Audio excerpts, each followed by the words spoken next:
नमस्कार दोस्तों, आप सभी का फिर से स्वागत है टेक्नोलॉजी किड़ा चैनल में। और आज का जो वीडियो है वो थर्ड वीडियो ट्यूटोरियल है ट्रिपल डी का, यानी कि डोमेन ड्रिवन डिजाइन का। और आप लोगों के लिए डोमेन ड्रिवन डिजाइन और क्लीन आर्किटेक्चर को समझना आज इंडस्ट्रीज की जरूरत है दोस्तों। और आप लोगों को ये पूरा पैटर्न समझना होगा। फर्स्ट वीडियो, सेकेंड वीडियो और ये थर्ड वीडियो है। इस वीडियो को मैं आप लोगों को इसलिए एक्सप्लोर कर रहा हूं क्योंकि ये पैटर्न बहुत ही शानदार पैटर्न है और डोमेन को देखकर, यानी कि बिजनेस की जो नीड होती है उसको देखकर बनाया जाता है। तो ये video domain driven design plus clean architecture का थर्ड वीडियो ट्यूटोरियल, उसको जरूर देखिएगा।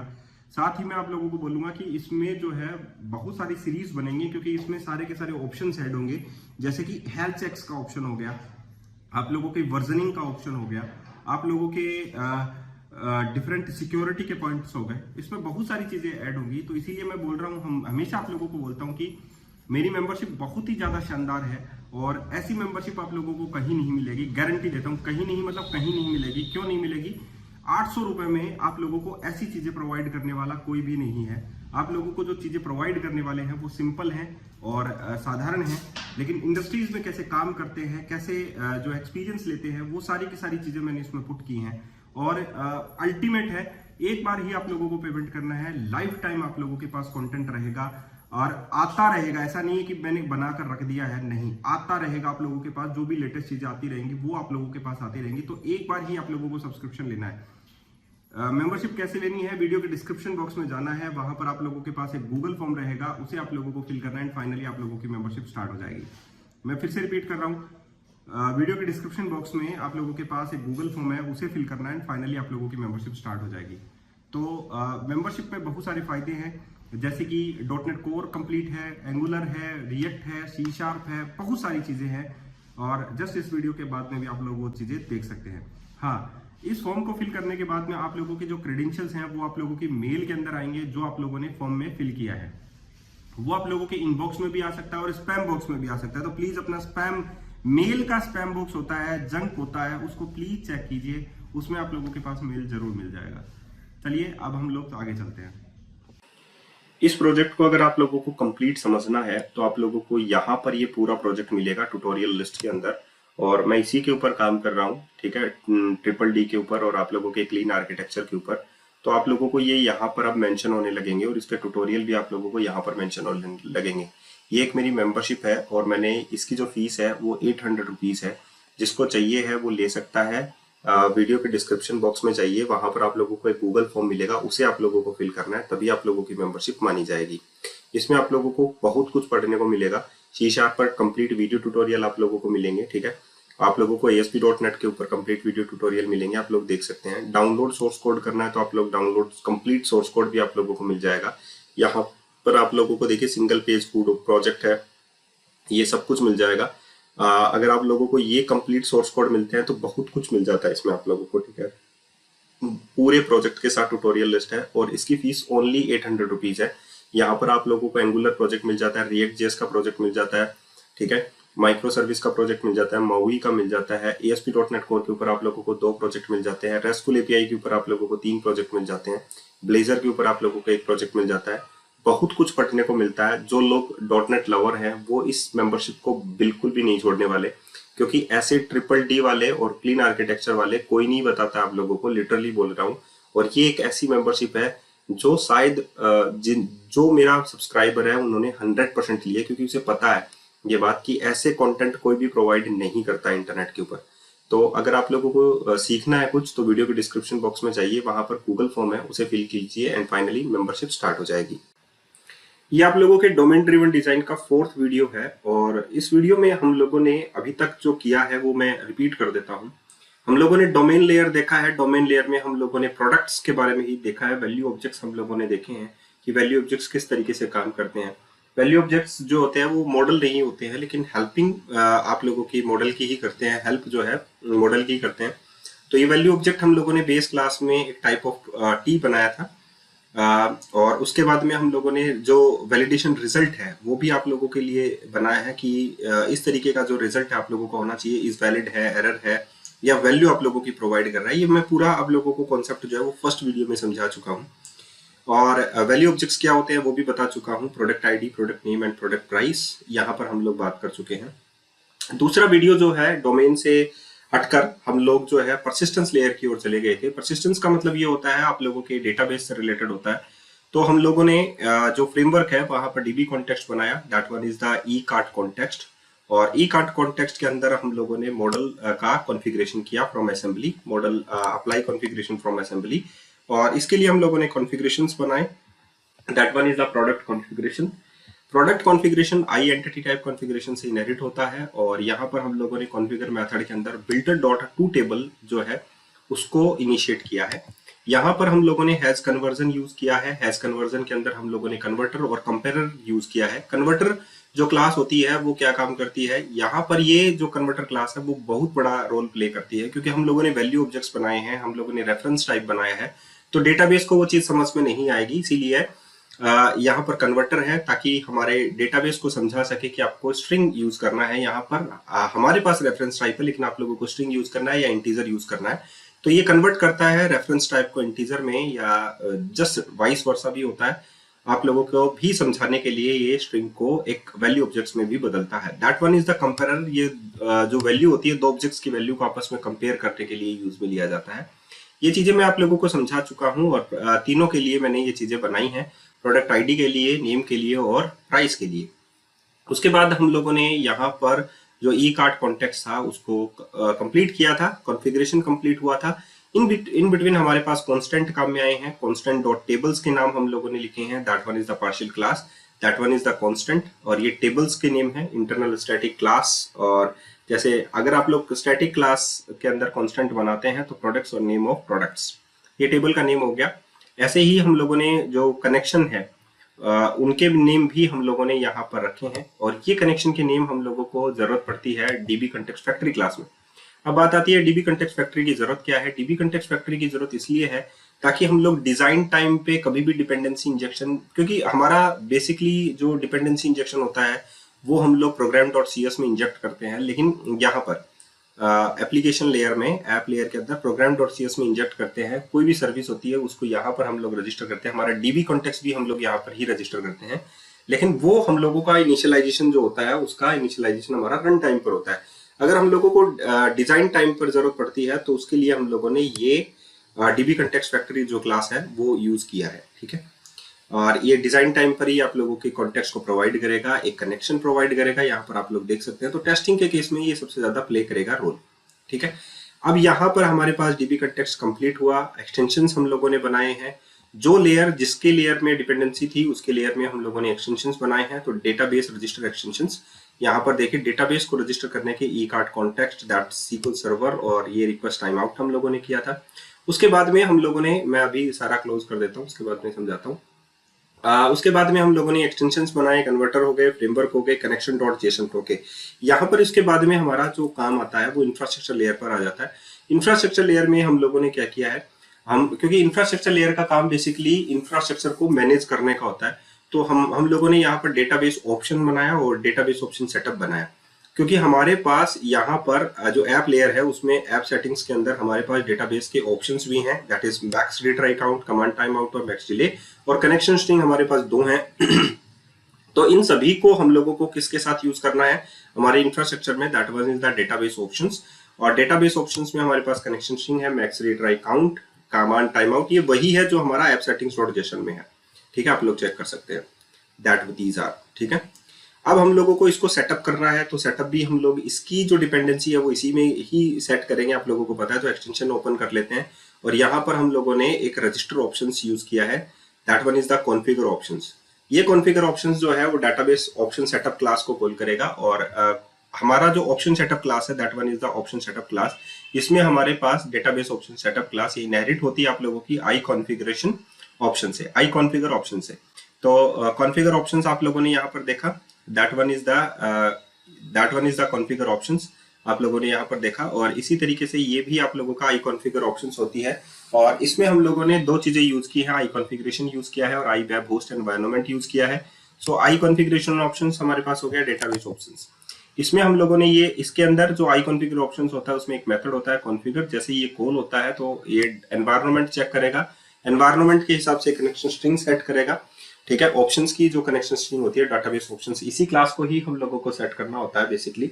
और उसके बाद में जो डेटाबेस ऑप्शन वाला जो सेक्शन होता है उसको ये मैप करेगा दीज प्रॉपर्टीज के साथ। ओके, यहाँ तक हमारा हो गया था कि डेटाबेस का ऑप्शन सेटअप हम लोगों ने कर लिया था, हमारी कनेक्शन स्ट्रिंग हम लोगों को मिल जाएगी एंड एवरीथिंग इज ऑल। अब हम लोगों को यहाँ पर क्या करना है, डेटाबेस का कनेक्शन बनाना है, राइट। डेटाबेस का कनेक्शन बनाने के लिए हम लोगों को कनेक्शन स्ट्रिंग देना है, राइट। तो हम लोगों ने ये जो सारा का सारा काम है, अगर आप लोग देखें तो हमारा जो प्रेजेंटेशन लेयर है वो अभी हमारे पास नहीं आया है। तो हम लोग आज प्रेजेंटेशन लेयर के लिए काम करेंगे। यहाँ पर हम लोग कंट्रोलर बनाएंगे क्योंकि इंफ्रास्ट्रक्चर में हम लोग काम कर चुके हैं। आज हम लोग कंट्रोलर्स बनाएंगे प्रेजेंटेशन के अंदर। अब हमारे पास इसमें एक डायरेक्टरी बनेगी प्रेजेंटेशन के अंदर, that one is the controller section. तो हम लोग यहाँ पर एक नया डायरेक्टरी बनाएंगे और उसमें हम लोग यहाँ पर काम में लेंगे कंट्रोलर्स, ठीक है। तो कंट्रोलर्स डायरेक्टरी हमारे पास हो गया। अब हम लोग इसमें एक कंट्रोलर ऐड करेंगे, that one is the products controller. So new empty file, या आप लोग जो एपीआई कंट्रोलर है वो भी ऐड कर सकते हैं। तो न्यू आइटम आप लोग ऐड करें और न्यू आइटम में आप लोगों के पास जो एपीआई कंट्रोलर होगा वो आप लोगों का बाय डिफॉल्ट सेट होगा। सो फाइनली हमारे पास यहाँ पर कंट्रोलर नहीं आया, उप्स, क्योंकि हम लोगों ने न्यू आइटम सेलेक्ट किया है। कंट्रोलर ओके, न्यू कंट्रोलर का कोई ऑप्शन नहीं है क्योंकि वो एमवीसी प्रोजेक्ट्स में हमारे पास आता है। सो बाय डिफॉल्ट अगर हम लोग यहाँ पर लिखे कंट्रोलर, देखते हैं कंट्रोलर आ जाता है क्या। बाय डिफॉल्ट कोई कंट्रोलर नहीं है तो हम लोग क्लास भी बना सकते हैं, क्योंकि आप लोगों को पता है कि सब कुछ क्लास ही होता है। तो हम लोग एक नया एम्प्टी फाइल जो है बनाते हैं और यहाँ पर लिखते हैं प्रोडक्ट्स कंट्रोलर, ठीक है, products controller dot C S. और प्रोडक्ट कंट्रोलर जो होता है वो एपीआई बेस कंट्रोलर जो होता है उससे इनहेरिट होता है। और यहाँ पर आप लोग जो है एपीआई कंट्रोलर भी लिख सकते हैं, राउट कॉन्फ़िगरेशन भी आप लोग यहाँ पर कर सकते हैं, लेकिन हमारा जो तरीका होगा वो थोड़ा सा हटकर होगा, ठीक है। क्योंकि हम लोग जो है यहाँ पर बेसिकली ये टॉपिक जो है वो लेकर नहीं आए हैं, क्योंकि हम लोगों को क्या करना है, हम लोगों को कुछ एक्स्ट्रा एडवांस करना है। हम लोग मीडिएटर यहाँ पर काम में लेंगे, हम लोग सीक्यूआरएस पैटर्न यहाँ पर काम में लेंगे। तो उसी तरीके से हम लोग इस चीज को डिजाइन भी करेंगे। लेकिन अगर आप लोग ध्यान से देखें तो हमारे पास ये क्लास लाइब्रेरी प्रोजेक्ट, अब हम लोगों को यहाँ पर क्या करना है, हमारी डिपेंडेंसीज है। तो डिपेंडेंसीज जो होगी वो हमारे यहाँ पर हम लोग एक नया एक्सटेंशंस डाल लेते हैं।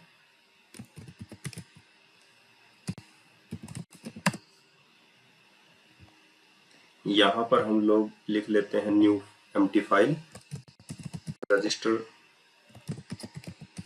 Extensions, register extension dot C S. Okay, register controller extensions लिखते हैं।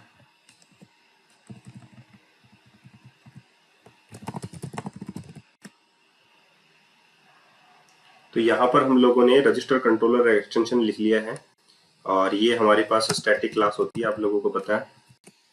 यहाँ पर हमारे पास आ गया पब्लिक आई सर्विस कलेक्शन,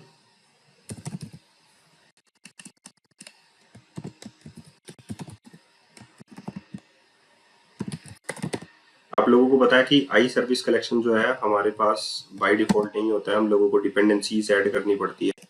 सो फाइनली हम लोगों ने Microsoft extension dot dependency injection जो है वो इंस्टॉल कर लिया।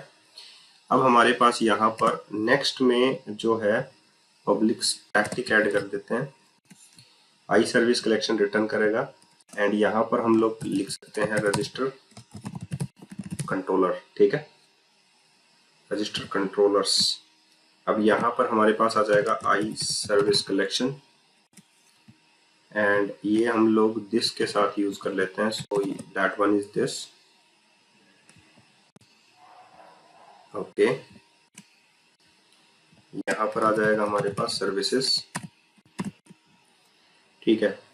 अब हम लोगों को यहाँ पर क्या करना है, हमारे कंट्रोलर जो है वो रजिस्टर करना है ताकि हमारे कंट्रोलर रन हो सके। तो हम लोगों को यहाँ पर क्या लिखना है, services dot add controllers, add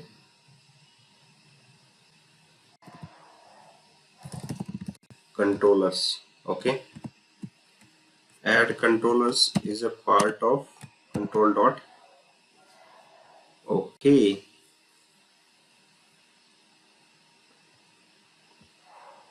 Add controllers dot add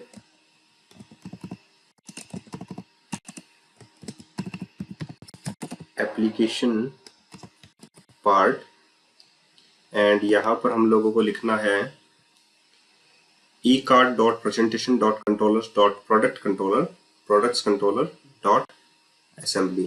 या हम लोग ओके, ये भी हम लोग लिख सकते थे या ये भी हम लोग लिख सकते हैं, कोई प्रॉब्लम नहीं है। तो फाइनली हमारे पास यहाँ पर कंट्रोलर जो है वो रजिस्टर हो जाएंगे, रजिस्टर कंट्रोलर, और हम लोग इसको रिटर्न कर देते हैं। ठीक है, रिटर्न सर्विसेज। तो अब हमारे पास यहाँ पर एरर है add controllers and that method is not available. ये मेथड जो है ओके, हम लोग यही मेथड एक बार के लिए सर्विसेज डॉट यहाँ पर ट्राई करते हैं, program dot C S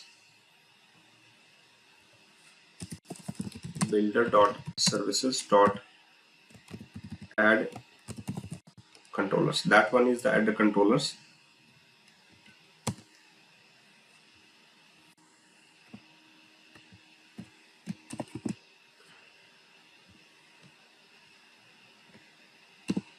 okay, अगर हम लोग यहाँ पर ये मेथड अप्लाई करते हैं तो ऑटोमेटिकली हमारे पास आता है। तो ये है हमारे पास IMVC builder, राइट, एक्सटेंशन है, that one is the part of the builder part. ठीक है, सो IMVC बिल्डर के अंदर हमारे पास ये आता है ऐड कंट्रोलर्स। तो क्यों ना हम लोग जो है, जैसे कि हम लोगों ने बोला कि भाई हम लोगों को ऐड एप्लीकेशन पार्ट हम लोगों को करना पड़ता है। सो फाइनली हम लोग यहाँ पर क्या करते हैं कि एक एक्सटेंशन मेथड हम लोग यहाँ पर बनाते हैं, दैट एक्सटेंशन मेथड जो हम लोगों ने यहाँ पर लिखा था, और इसके अंदर हम लोग एक असेंबली बना लेते हैं, क्योंकि हम लोगों को इसके लिए भी IMVC बिल्डर जो है वो चाहिए होता है, राइट। अब यहाँ पर हम लोगों को क्या करना है, एक्सटेंशंस डाउनलोड करना है। सो ऐड कर लेते हैं हम लोग new folder, that one is the extensions. और एक्सटेंशंस के लिए हम लोगों को यहाँ पर क्या करना है, ये जो क्लास हम लोगों ने यहाँ पर लिखी है, that one is register controller extension, ये जस्ट मैं इस एक्सटेंशन में पेस्ट कर देता हूँ, यस। एंड यहाँ पर हमारे पास इस एक्सटेंशंस को मैं डिलीट कर देता हूँ। इसके बाद में मैं इसमें एक फाइल बनाता हूँ असेंबली रेफरेंस के नाम से। ठीक है, या कोई भी फाइल हम लोग बना सकते हैं, वो हमारी मर्जी है, सिर्फ हम लोगों को नेम स्पेस चाहिए होता है,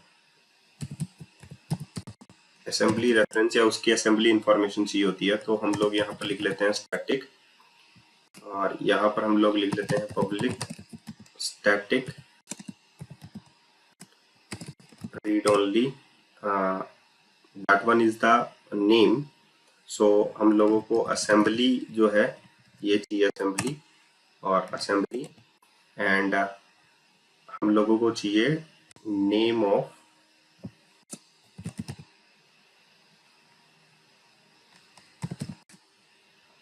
सॉरी, या टाइप ऑफ भी हम लोग लिख सकते हैं,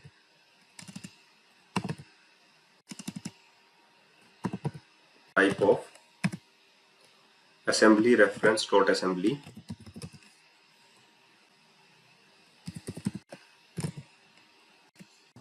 ठीक है, तो इस असेंबली रेफरेंस की जो असेंबली है वो हम लोगों को यहाँ पर असेंबली में आ गया हमारे पास डेटा। ठीक है, सो प्रोडक्ट कंट्रोलर पर हम लोग क्या करेंगे, अब हमारे पास रजिस्टर कंट्रोलर एक्सटेंशन जो है उसका हम लोग यूज करेंगे।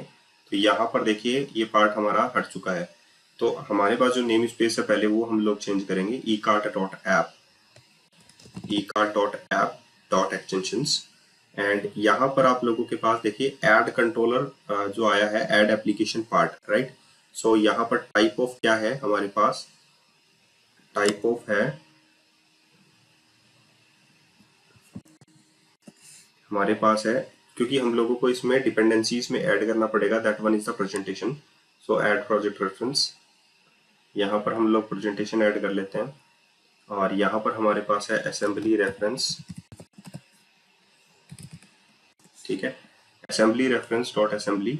तो उस चीज का ये जो है, या तो हम लोग डायरेक्टली वो फाइल ही कॉल कर लेते हैं, तो फाइल भी कॉल कर सकते हैं, वो वैसे भी हम लोगों ने वो फाइल बनाई है तो जरूरत नहीं है, तो हम लोगों को टाइप ऑफ लिखने की जरूरत नहीं है, that one is the assembly reference. ये असेंबली रेफरेंस कहाँ पर आप लोग देख सकते हैं, सिस्टम डॉट नो, ये हम लोगों को डॉट, ये हम लोगों को चाहिए है। सो कंट्रोल डॉट करते हैं, ओके। हमारे पास जो असेंबली रेफरेंस है, ये हमारे पास ई कार्ड डॉट प्रेजेंटेशन के अंदर है, राइट। सो हम लोगों को यहाँ पर चाहिए दैट वन, ठीक है।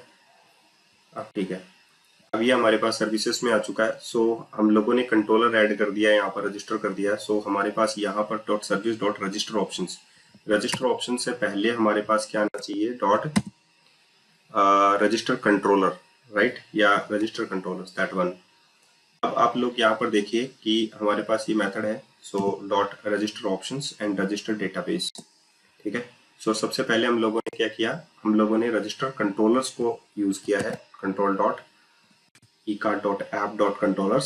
सो फाइनली हमारे पास जो है वो सबसे पहले कंट्रोलर रजिस्टर होंगे, उसके बाद में हमारे पास रजिस्टर ऑप्शंस रजिस्टर्ड होंगे, उसके बाद में हमारे पास रजिस्टर डेटाबेस होगा। एंटर रजिस्टर डेटाबेस में हम लोग चले जाते हैं गो टू डेफिनेशन। जब हम लोग यहाँ पर जा रहे हैं तो हमारे पास आ गया ई कार्ड कॉन्टेक्स्ट, और ये कॉन्टेक्स्ट जो है वो सक्सेसफुली डन हो चुका होगा, ठीक है। अब हम लोग क्या करते हैं, माइग्रेशन की ओर जाते हैं। तो पैकेज मैनेजर ओपन करते हैं। अब हमारे पास यहाँ पर अगर आप लोग देखें तो हम लोगों को कौन सी लेयर के अंदर जो है वो माइग्रेशन लगाना होगा। हम लोग यहाँ पर ऐप लेयर जो होगी हमारी, वो हमारी स्टार्टअप लेयर होगी, राइट। सो हम लोग इसको सेट एज स्टार्ट पेज कर देते हैं, और यहाँ पर जो माइग्रेशन हम लोग यूज करेंगे वो माइग्रेशन हम हमारा परसिस्टेंस लेयर के अंदर रहेगा। सो ऐड डैश माइग्रेशन और इनिशियल, ये माइग्रेशन हम लोग लगाते हैं। तो हम लोगों को क्या बोला कि भाई हमारे पास क्या नहीं है, माइग्रेशन वाला फोल्डर नहीं है, या टूल्स वाली डायरेक्टरी हमारे पास नहीं है। सो मैनेज न्यूगेट पैकेज पर चलते हैं, और हमारे पास जो ब्राउज करते हैं सबसे पहले टूल्स वाले पैकेज को। तो एंटिटी फ्रेमवर्क 4.tools वाला पैकेज जो है वो हम लोग इंस्टॉल कर लेते हैं। अब हमारे पास जो है एंटिटी फ्रेमवर्क 4.tools वाला पैकेज इंस्टॉल हो चुका है। अब हम लोग यहाँ पर चलते हैं दोबारा से, और वही माइग्रेशन कमांड जो है वो दोबारा से अप्लाई करते हैं, ऐड डैश माइग्रेशन इनिशियल। कोई भी एरर होगा हम लोग उसे डिटेक्ट करेंगे, कहीं पर भी कोई भी एरर होगा उसे हम लोग चेक करेंगे कि कौन सी चीजें हमारे पास अभी तक बिल्ड नहीं हुई, या हमारे पास कौन सी चीजें मिसिंग है। ये सारी चीजें हम लोग यहाँ पर चेक करेंगे। बिल्ड सक्सीडेड चल रहा है, उप्स, unable to create a db context for type runtime, the exception of configuration file connection.json was not found and is not optional। ये जो आप लोग देख रहे हैं connection was not found, जो connection.json फाइल है वो हम लोगों को optional, the expected physical path is C drive user del source repos technology kida ecart.app, that one। ये यहाँ पर आप लोगों के पास होनी चाहिए connection.json फाइल debug.9.0, ये ecart.app के अंदर होनी चाहिए थी। जो फाइल हम लोगों ने यहाँ पर जो हमारे पास हम लोगों ने परसिस्टेंस लेयर के अंदर हम लोगों ने जो फैक्ट्री क्लास बनाई थी वहां पर हम लोगों ने connection.json फाइल ऐड की थी, राइट। तो इसका एरर क्या था कि भाई ये फाइल जो है आप लोगों के बिन फोल्डर में नहीं है। तो इसका मतलब ये होता है कि हमारे पास ये कॉपी नहीं हुई थी फाइल, राइट। तो राइट क्लिक करें, प्रॉपर्टीज पर जाएं, यहाँ पर देखिए बिल्ड एक्शन में नन है, copy to output directory copy always कर दें, ठीक है, ताकि ये फाइल अपनी बिन फोल्डर में चली जाए। उसके बाद में आप लोग ये माइग्रेशन लगा सकते हैं। जैसे माइग्रेशन लगाएंगे तो आप लोगों का माइग्रेशन जो है वो सक्सेसफुली डन हो चुका होगा, राइट। यहाँ पर देखिए add dash migration succeeded done हो चुका है। अब हम लोग यहाँ पर हमारे माइग्रेशन को चेक करेंगे, क्रिएट टेबल प्रोडक्ट्स। यहाँ पर अगर आप लोग देखें तो हमारे पास जो टेबल आईडी है वो ग्रिड में बनी है, यूनिक आइडेंटिफायर है, नलेबल फॉल्स है, राइट। टेबल कॉलम स्ट्रिंग में है, ये डेसिमल में है। टेबल की प्राइमरी की आप लोगों की आईडी है, ठीक है, एंड एवरीथिंग को गोइंग टू करेक्ट, राइट। तो अब हम लोग यहाँ पर अपडेट डाटाबेस कर देंगे, हमारा अपडेट डैश डाटाबेस, ठीक है। तो जैसे ही हम लोग अपडेट डैश डाटाबेस करेंगे तो हमारा क्या बनना चाहिए, ये डेटाबेस के अंदर एक फाइल बन जानी चाहिए, टेबल जो है हमारी प्रोडक्ट्स के नाम से बन जानी चाहिए, ठीक है।